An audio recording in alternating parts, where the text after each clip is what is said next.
আসসালামু আলাইকুম। কি অবস্থা সবার? কেমন আছেন? আশা করি সবাই ভালো আছেন। আমিও ভালো আছি। তো একটা বিষয় নিয়ে আজকে আলোচনা করার জন্য মূলত আপনাদের সাথে বসে গেলাম। সবার সাথে এই আলোচনাটা শেয়ার করব।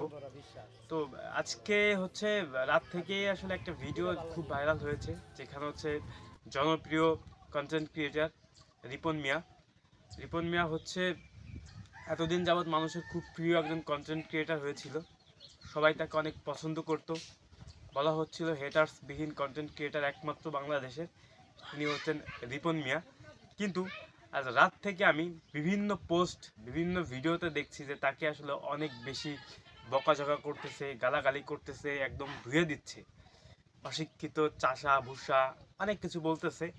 আসলে ভিডিওটা বানানোর উদ্দেশ্যটা এই হচ্ছে যে আমরা আসলে কোন জাতি, যে হচ্ছে দিনের মাধ্যমে তাকে আমরা মাথায় উঠে ফেলছি এবং মুহূর্তের মাধ্যমে তাকে আমরা আসলে একদম পায়ের নিচেই পদদলিত করে ফেলছি। রিপন মিয়ার সাথে কি হয়েছে সঠিক জানি না, কিন্তু এটা জানি যে একটা মানুষের দুইটা দিক অবশ্যই থাকবে।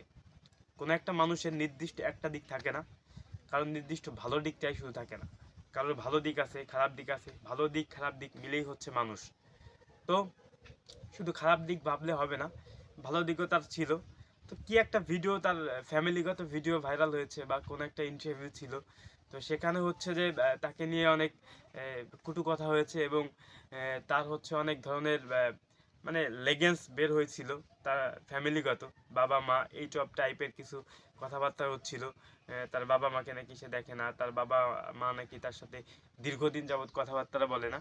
তো এই বিষয়টা একান্ত তাদের পারিবারিক বিষয়, কিন্তু সে মানুষটা কিন্তু ভালো কিনা সেটা আসলে আমাদের বোঝা জরুরি ছিল। এবং হুট করে কারোর বিষয়ে এত খারাপ মন্তব্য করা উচিত না। খারাপ যার দিক আছে তার অবশ্যই ভালো দিকগুলো আছে।